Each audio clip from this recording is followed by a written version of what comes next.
sining, turismo, kalikasan, at kasaysayan.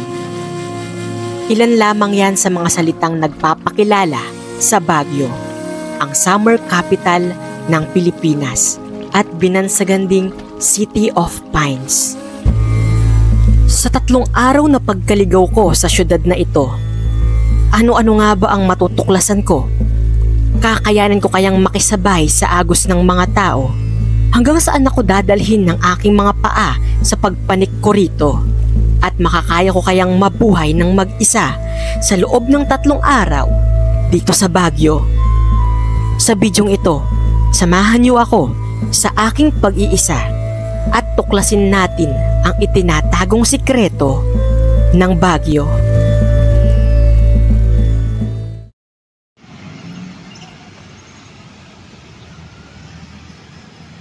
Unang araw sa Baguio.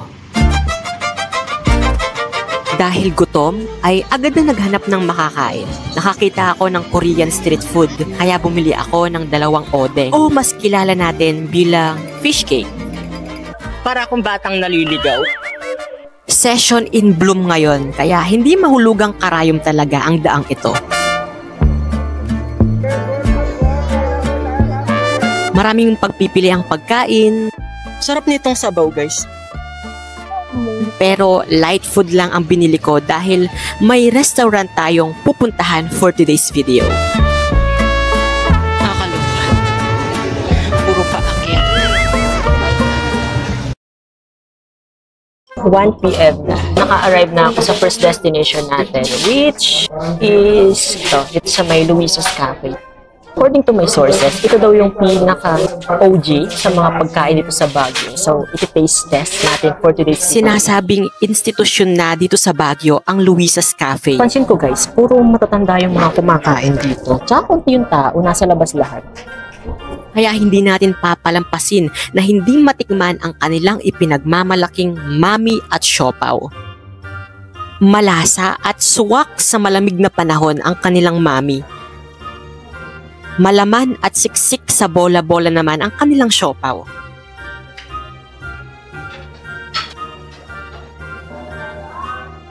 For its price, mukhang sulit naman ito.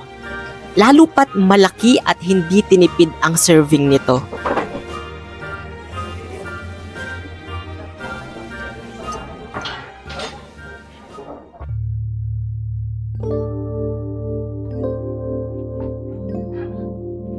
It's my first day here in Baguio. Aga ko umalis ng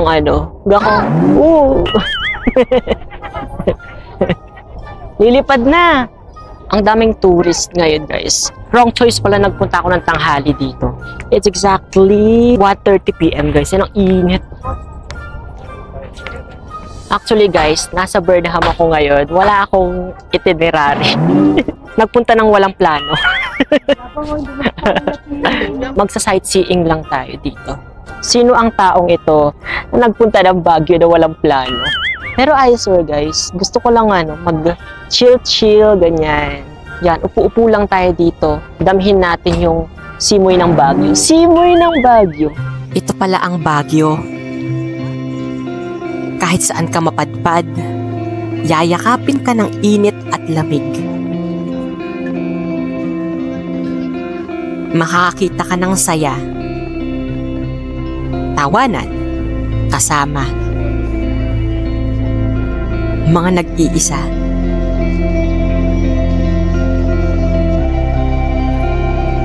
Tila nandito na yata lahat.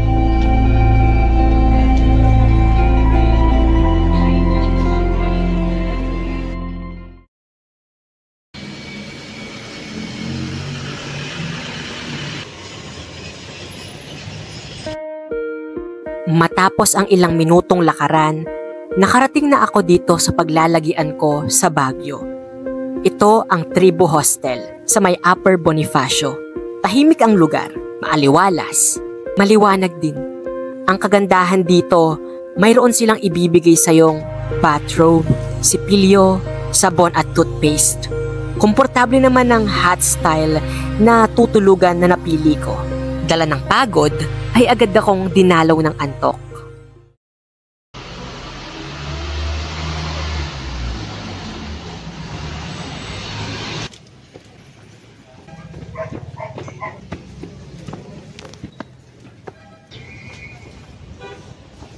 First ulan sa Baguio.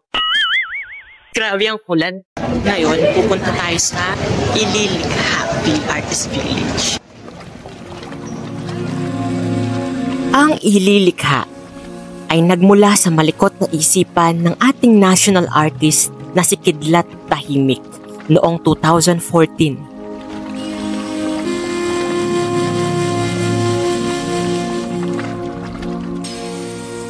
It's 5:30 na guys, and nandito nga sa Ililikha. Ang cute sinong mga artwork dito. Talagang, alam mo yun, napaka out of the box ng concept. It's 5:30 and mag-snack pa lang ang person. Taste test natin yung mga food nila dito sa Ililikha. Nag-order lang ako ng dalgona na flavor ng drinks and wedge fries. Tila isang bagong mundo ang binuo rito. Mula sa mga dibuho, kakaibang disenyo, at pinagsama-samang recycled materials. Mamamangha ka talaga sa naging anyo nito. Maraming kainan at kapehan sa loob ng Ililikha.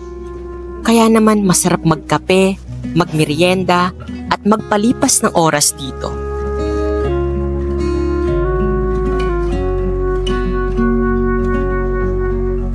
Wala na akong masasabi pa sa lugar na ito. Parang inilikha ang sanktuaryong ito para sa lahat ng nagmamahal sa sining. Katatapos lang natin or kagaganing lang natin sa may Ililikha and maulan pa rin dito and punta tayong SM, tignan natin yung sunset. Abutin pa kaya tayo sunset, parang hindi natin maaabutan. Pero tignan pa rin natin. So kung makita yung city light sa gabi to. So come on, punta tayong SM Baguio, guys. Let's go! Ang ulan, grabe. Tamang lakad lang kahit walang pupuntahan. Isang strawberry po na large.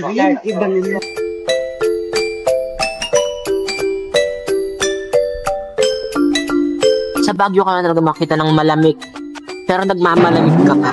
Hindi ko na alam sa ang part ng Baguio na ito. Pero sa Session Road pa lang din naman ako. Wala ko talaga akong plano guys. Nagmukbang lang talaga ako dito. Parang gusto ko pumunta ng Cap John Hay bukas. Daming tao. Currently na maulan sa Baguio. Ang kitang strawberry. Noong una kabado pa ako. And I don't know where to start. Hindi ko alam saan magsisimula, saan tutuloy, ganyan. Thank you sa mga Redditor at the same time mga TikToker dyan. Sila talaga guys yung may malaking help sa akin sa pagpunta ko din sa Baguio.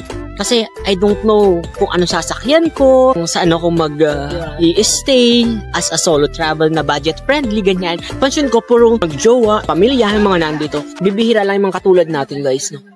Makita kayo ng Baguio, magpalamig kayo dito. Sama-sama tayong mainggit.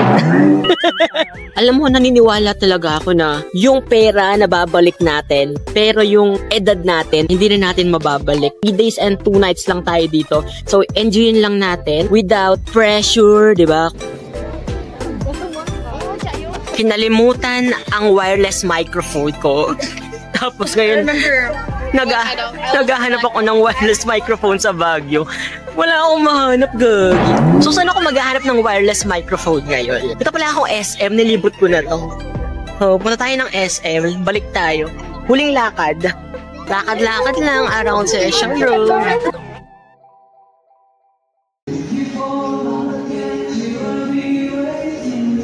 Naglakad lang ng kaunti dito sa SM Baguio. Sabi ko mag-SM lang ako, guys. Pero di ko sinabi kung saan.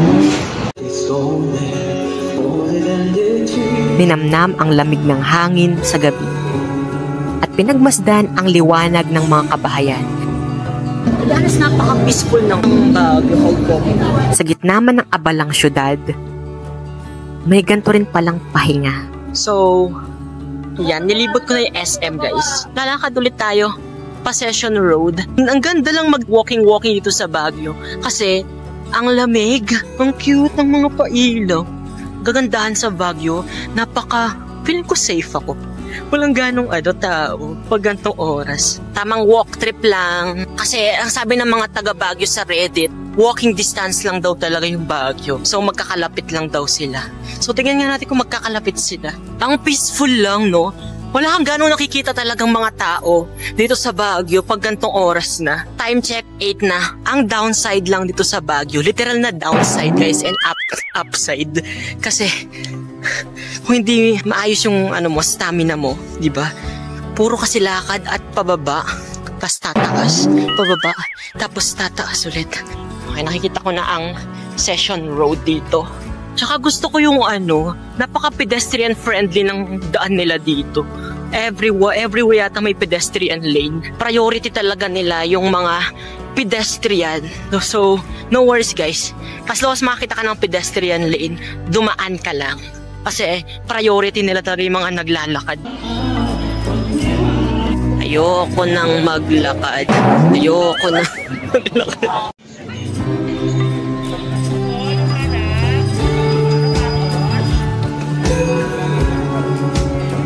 Tikman na natin. Taste test.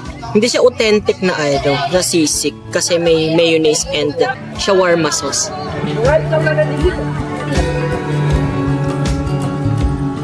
May identity crisis siya guys. Hindi ko alam kung shawarma or sisig. Kuti na ate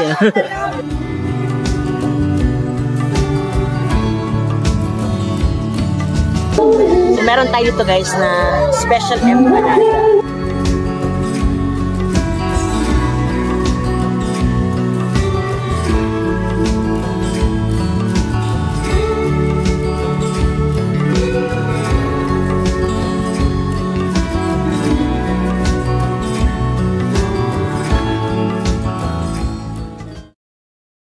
Grabe, nakakapagod ang first day natin ha. But it's 11, magto-12 na guys. And wala na rin ganong tao. So, uwi na tayo sa hostel para makapag-rest and makapag-ready bukas.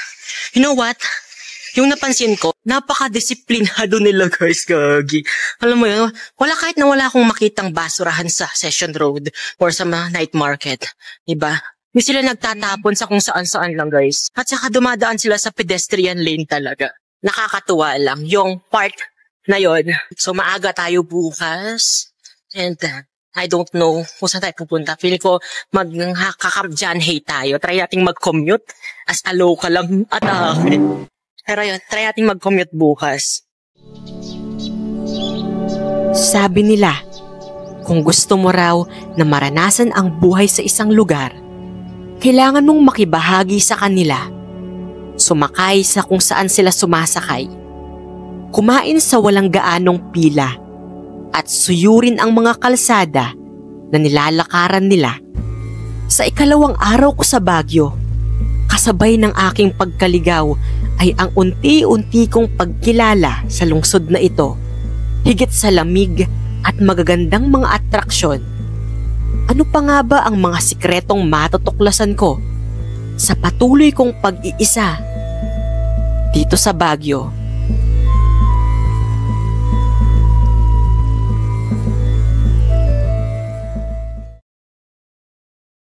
Unang umaga sa Baguio, napaaga ako ng gising. It's exactly 5:30 in the morning guys. Ito ang official morning ko sa Baguio. Maghahanap lang tayo ng kapehan. Aga ko nagising.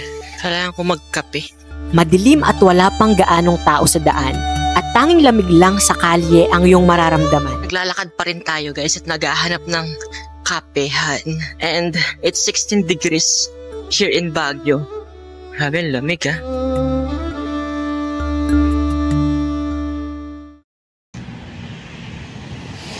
Sa aking paglalakad ay napadpad ako sa Burnham Park.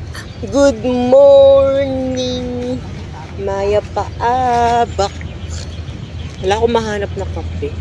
Napakapayapa pag itong oras. Feeling ko nasa nasa other world kapag ganitong. You know what guys? There's something here sa Burnham Park, lalo sa Burnham Lake, na napaka-magic at pag umaga. Habang ba itong mga nandito? Dami ring nagja-jogging pag gantong oras. Hindi pa nagra-rise yung sun. Pero ang liwanag na.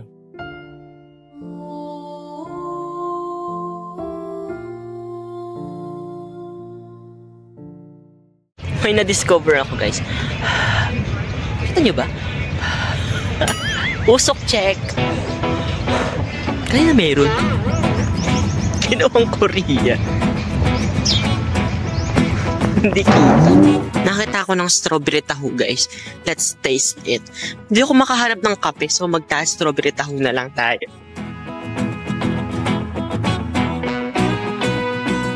At sa patuloy kong paghahanap ng kape, ay mukhang sa ibang inumin ako mapapasabak. At dahil wala tayong makitang kape, magtataho na lang tayo. Strawberry taho. And iti-taste test natin, guys.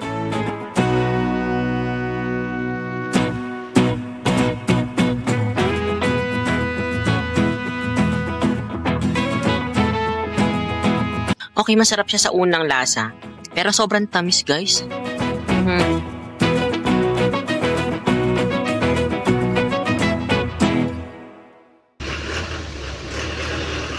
Matapos namnamin ang umaga sa Burnham, sinubukan ko namang magpakalokal. Tinry na mag-commute sa lugar na hindi ako pamilyar.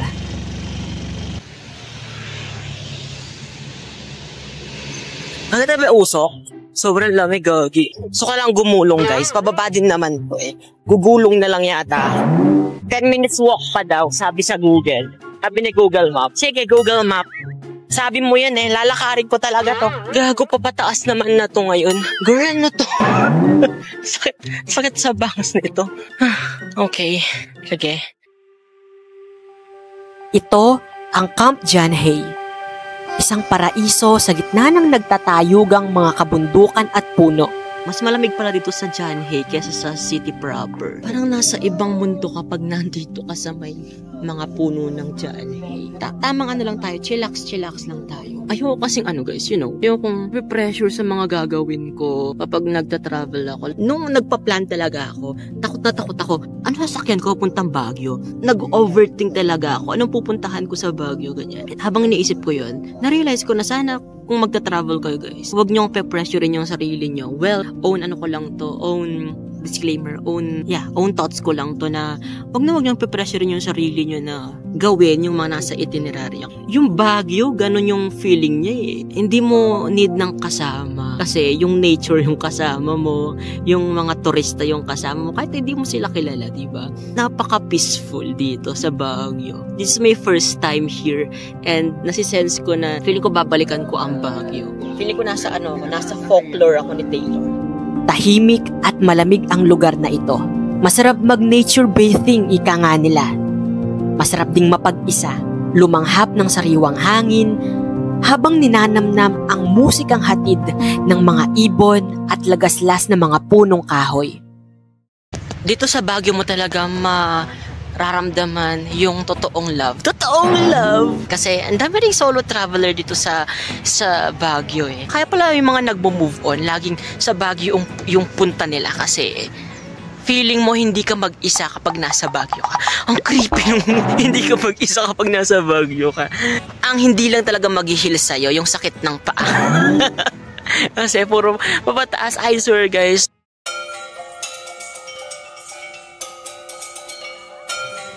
So, dito tayo sa historical core. Tinry lang natin. Gandahan dito, walang ganong tao ngayon sa Camp John Hay. Kaya, solong-solo guys, diba? Baka nasa city proper pa yung iba or paakyat pa lang yung iba. So, let's explore this historical core here. So, currently daw ay sarado pa or under renovation yung Bell House and yung Secret Garden. So, tayo open. Sa patuloy kong pagkaligaw sa John Hay, ay nakarating ako sa ilang bahagi nito. Alam nyo, hindi lang sa tourist attraction, meron ng Baguio. Parang siksik at liglig din pala siya sa mga historical na events. Like for example, itong nasa likod ko, yung Bell House. So parang ginawa pala to para sa mga Amerikano. Imagine that time nung sinasakop pa tayo ng mga Amerikano. Ano kaya ang itsura ng Baguio doon? Ganito pa rin kaya siya. Kasi as far as I know, nirenovate to at yung dating structure niya, ganun pa rin yung itsura. Though hindi tayo makapasok sa loob ngayon because it is under renovation daw as of the moment.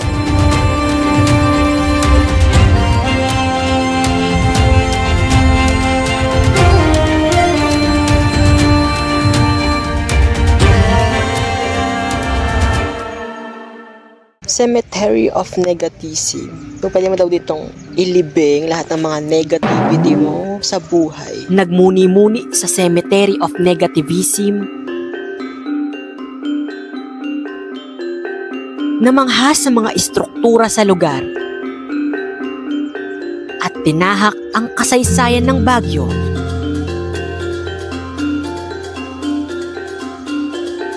Mula sa mga hagdan nito,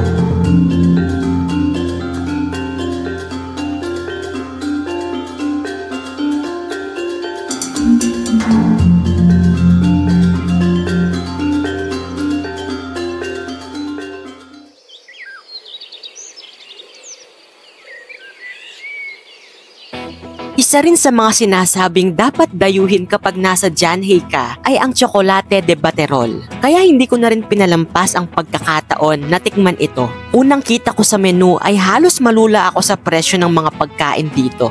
Hindi siya solo traveler at budget friendly. Kaya ice Baterol lang ang in-order ko for experience ika nga nila. Masarap naman at refreshing ito. Kahit na tila kulang sa tamis ang ice Baterol nila. O baka sa panlasa ko lang. Uulitin ba? Pwede at depende. Matapos akong mag-enjoy sa Camp Janhay, ay agad na rin akong bumalik sa city proper ng Baguio para ipagpatuloy ang pagsagot sa kuryosidad ko sa kasaysayan nito. At dito ako dinala ng aking mga paa. Ang Baguio Museum. Sa loob ng museyong ito, makikita mo ang bakas ng nakaraan ng Baguio. Mula sa mga makalumang kagamitan, kakaibang debuho, makasaysayang armas na tila dinadala ka ng mga ito sa panahon kung saan sila nagmula. Kinikilabutan talaga ako guys kapag nakakakita ako ng mga artifacts. Hindi ko alam. Kasi na-imagine ko yung sitwasyon noon, lalo na pag nakabasa ako ng history, na grabe no, yung pala yung mga gamit, parang nagta-travel din yung utak ko yung sa panahon, kahit na wala pa ako doon. So sa panahon na yun, kapag nakakita ako ng artifacts or yung bagay na mula sa panahon na yun, you know what I'm saying guys? Sa aking paglalakad sa loob ng museo, samot-saring detalye at kaganapan ang aking natuklasan. Mula sa pananakop ng imperyo ng mga Hapon hanggang sa pagsakop ng mga Amerikano. Mga establishmentong naitayo na bago pa man ako isilang sa mundo.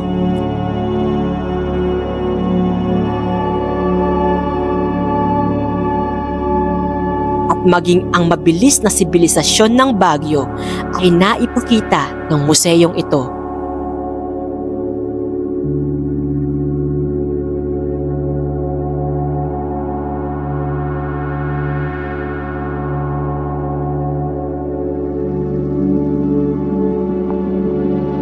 Alam nyo bang, naging tourist guide din ako bigla nang may magtanong sa akin patungkol sa mapa ng Baguio. If curious kayo kung ano itsura ng Baguio noon at ngayon, ito siya guys. Ito as of 2009, ganyan na yung itsura ng Baguio. May mga buildings na, may mga bahay-bahay na sa mga bundok, ganyan. Nakikita nyo yan. Ano to?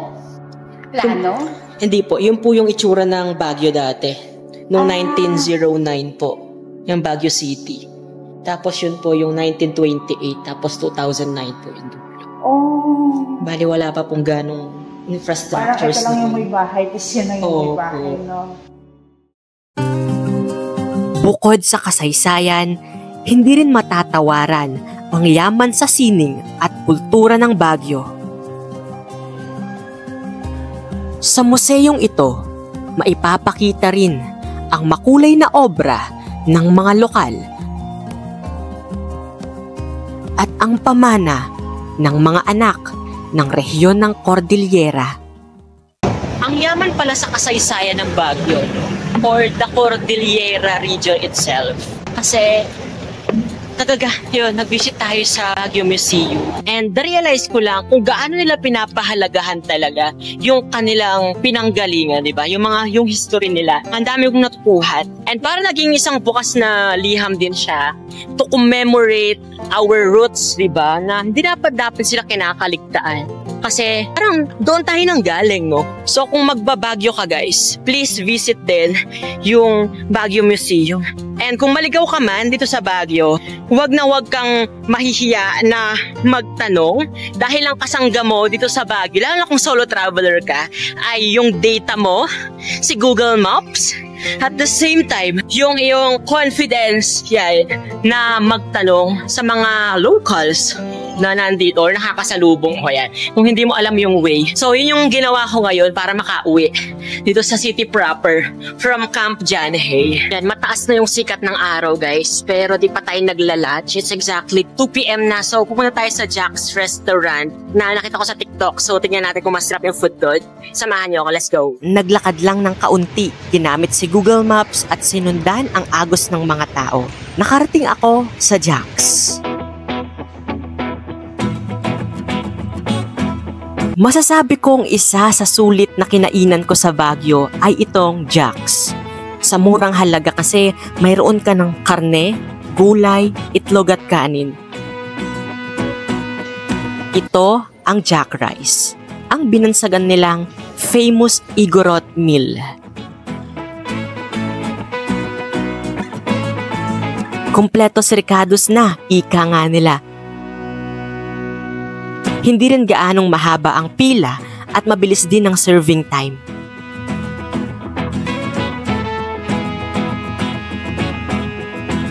For its price at serving, mapapawi na talaga ang gutom mo rito. Kompletos na siya guys. Meron ng pork, may chicken, and vegetables. May Shanghai pa, 2 piraso.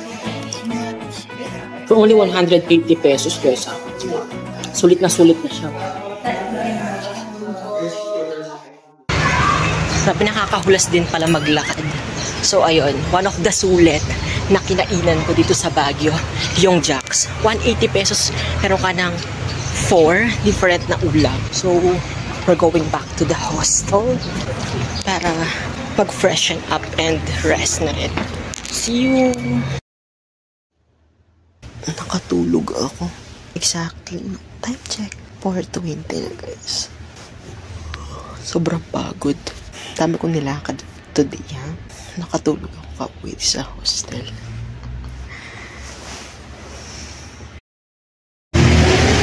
Haba ng tulog ko, guys. Nakapag-rest naman ako. Medyo malamig, guys, sa Baguio. Hapon na, guys. Need nating magmerienda.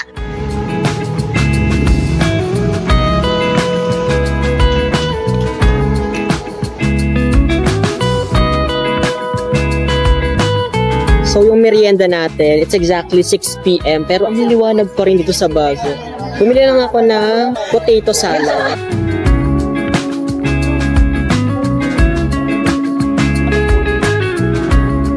Potato salad. Masarap.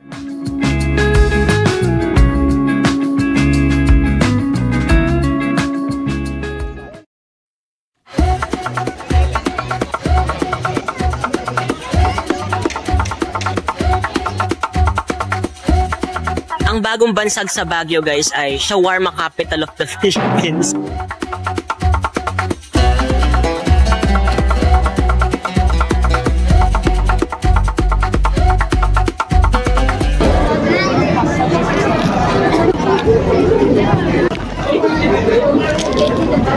Nabagot na sa session in Bloom.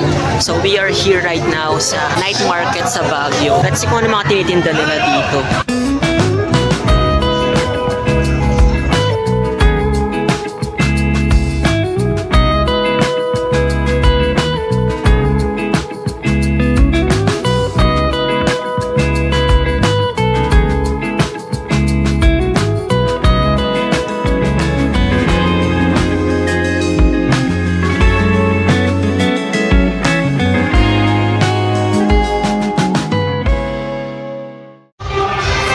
kami dito sa Baguio. And more on food trip lang talaga yung ginawa. So, it's time to go home and rest. Dahil bukas ay bibili tayo ng mga pasalubong na iuwi sa baba. Sa baba, Starlac yan. So, galing lang akong night market, guys. And nabudol pa ako ng mga pa-jacket. Pauwi na tayo ng hostel. Miss ko yung walk trip na to. Buong Baguio trip ko, naglalakad lang ako. And jeep pa. Masakit man yung paa. Pero, na-explore ko naman yung Baguio talaga. And this will be my last night here in Baguio. And tomorrow ay uuwi na tayo ng Tarlac. So, yun. I have to say goodbye, Baguio. See you again next time.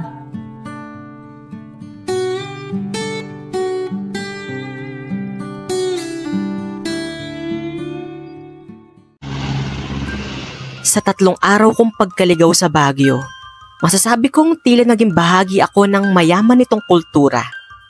Nakamamangha nitong sining at turismo. Maging ang kasaysayan nitong nagmulat sa akin kung paano ba dapat pahalagahan ang ating nakaraan. At ang kalikasan nitong nagturo sa akin na hindi dapat katakutan ang minsang pagkaligaw.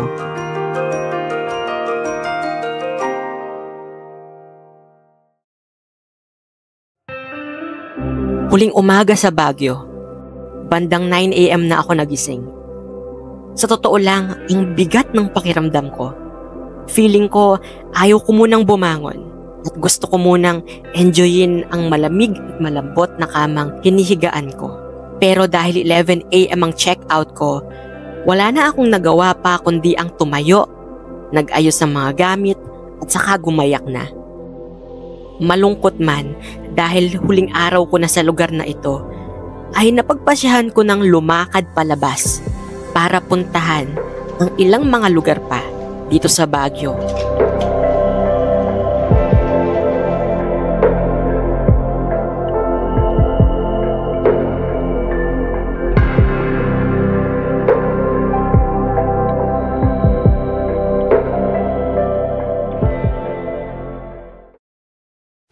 Mula sa Upper Bonifacio ay naglakad lang ako papunta sa panaderya na dinarayo ng mga lokal at ng mga turista, ang Victoria's Bakery. Sa loob nito ay makikita mo ang samut-sari at napakaraming pagpipili ang mga bread at pastries. Masasabi kong affordable ang mga presyo nila. Ang pinunta ko talaga dito ay ang kanilang cream puff, pero sa kasamaang palad ay laging ubos ang stock nila.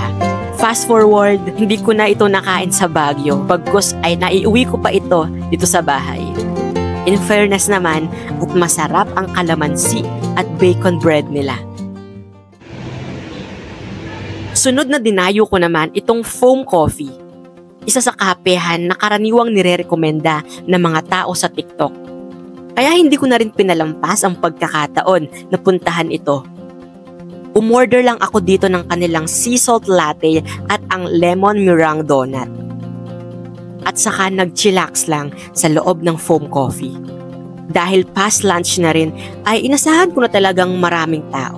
Spacious naman ang lugar, maliwanag at aesthetic din. Higit sa lahat, malinis dahil laging clean as you go ang paalala dito.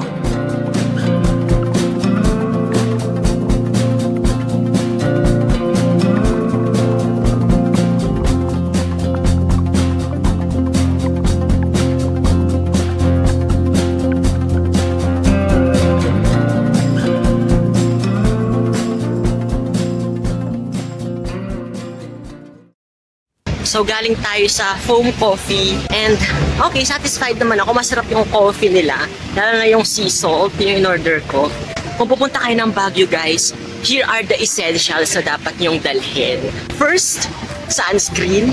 Grabe, kahit na malamig sa Baguio, ramdam mo pa rin yung init. Next ay payong. Mandatory na kailangan may payong when you go here. Third ay water guys. Grabe, mapapagod ka talaga sa kakalakad dito. And pangmalakasang sapatos.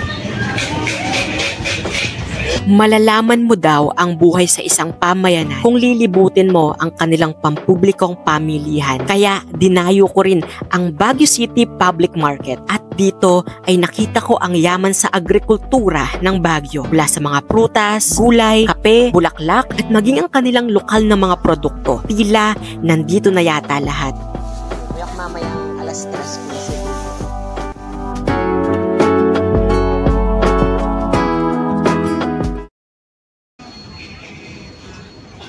Mula sa Baguio City Public Market ay sumakay lang ako ng modern jeep papuntang GovPac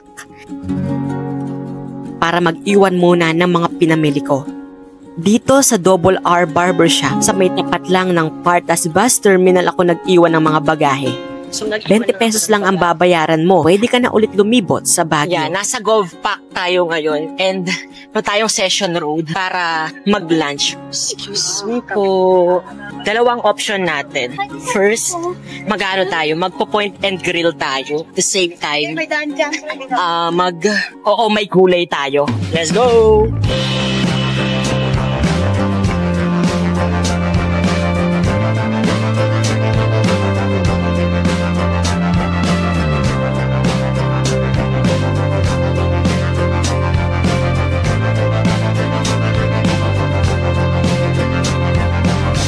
Ang kagandahan dito guys, napaka chill lang at napaka refreshing. Kasi humahangin. Tapos malapit lang yung SM City Baguio. Then, makita mo yung view ng mga bahay-bahay, ganyan. Tapos, Session Road na yung baba. So, habang kumakain ka, pwede kang mag-chillax lang while mag-sightseeing sa mga, tsaka malamig pag nasa taas ka. Ang downside lang, mainit. May araw. Ito ang Oh My Gulay. Isang kainan sa Session Road na naghahain ng mga pagkaing perfect sa mga vegetarian.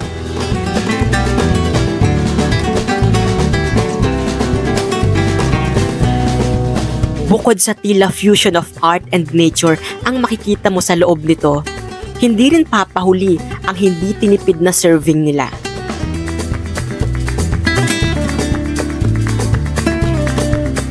Masarap kumain dito, lalo pat magagandang tanawin ng Baguio ang makikita mo. So I think better na pumunta kayo dito sa Oh My Gulay ng hapon, ganyan yung palubog na yung araw or morning kasi hindi pa siya ganong mainit. At paggabi naman, Oxted kasi kita mo yung mga city light dito for sure. So now, pauwi na ako kaya litong-lito pa ako kung nasaan to kasi nag-Google Map ako. Kala ko na malayo siya sa Session Road. Pero nasa within Session Road lang pala siya. Nag-live view pa ako sa Google Maps. Tapos tinuturo niya sa isang building. Akala ko, naliligaw na ako. Ngayon pala, nasa may pinakataas siya nung Azo T na building. So, lalakarin nyo lang siya papataas. At makikita nyo na siya na Oh My Gulay. So, yun, yung pinaka-palatandaan para hindi kayo maligaw.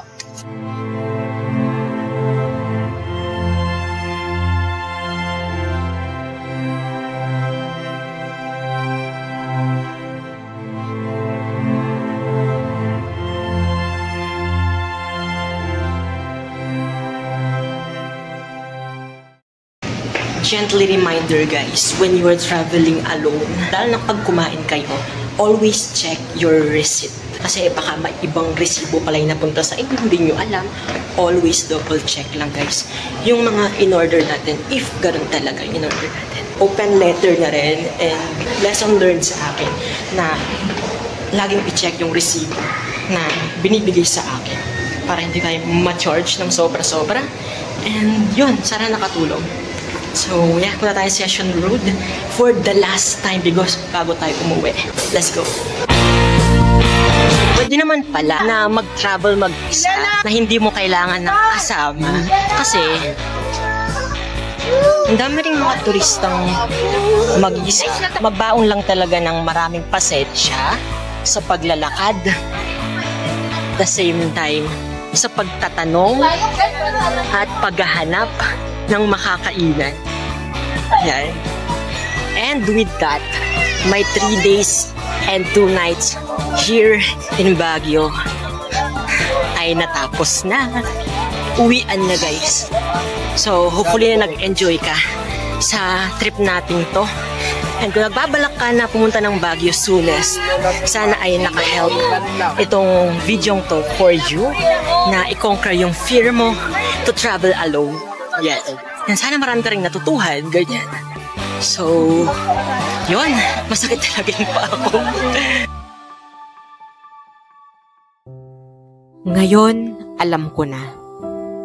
Ang sikreto ng Baguio ay masasagot ng mga taong nakasama nito. Panandalian man o pangmatagalan. Parang isang tahanan ang lugar na ito. Bukas para sa lahat ng gustong maghilom ng katahimikan, gustong magpahinga, mawala pansamantala, at mapag-isa. Ikaw, ano ang sikretong ibinahagi sa'yo ng Baguio?